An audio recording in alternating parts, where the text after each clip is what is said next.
RG Kar medical কলেজের ছাত্রী মৃত্যুর ঘটনার পরে নিরাপত্তা নিয়ে নড়ে চড়ে বসল মালদা মেডিকেল কলেজ। শনিবার দুপুরে মেডিকেল কলেজের কনফারেন্স রুমে নিরাপত্তা রক্ষীদের সুপারভাইজারদের নিয়ে বৈঠক করেন সুপার তথা সহ অধ্যক্ষ প্রসেনজিৎ বর। মেডিকেলে যান ইংরেজবাজার থানার আইসি সঞ্জয় ঘোষ। তিনি মেডিকেলের অধ্যক্ষ পার্থপ্রতিম মুখোপাধ্যায়ের সঙ্গে দেখা করেন। মেডিকেলে পর্যাপ্ত নিরাপত্তা রক্ষী ও সিসি ক্যামেরা রয়েছে বলে জানান মেডিকেল কর্তৃপক্ষ।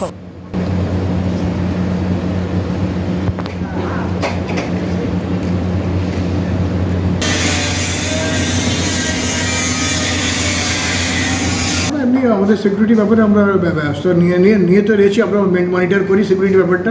আমাদের এখানে সিকিউরিটি যত ব্যবস্থা আছে, তাও আমরা আরেকবার ব্যাপারটা খতিয়ে দেখে আমরা ব্যবস্থা নেব। সিসি ক্যামেরা সব জায়গায় আমাদের সিসি ক্যামেরা আছে এবং আমাদের পুলিশ ফাঁড়ি রয়েছেন, প্রোটেকশন ব্যবস্থা আছে। আজকে তো পুলিশ এসেছিলেন, কথা বললেন।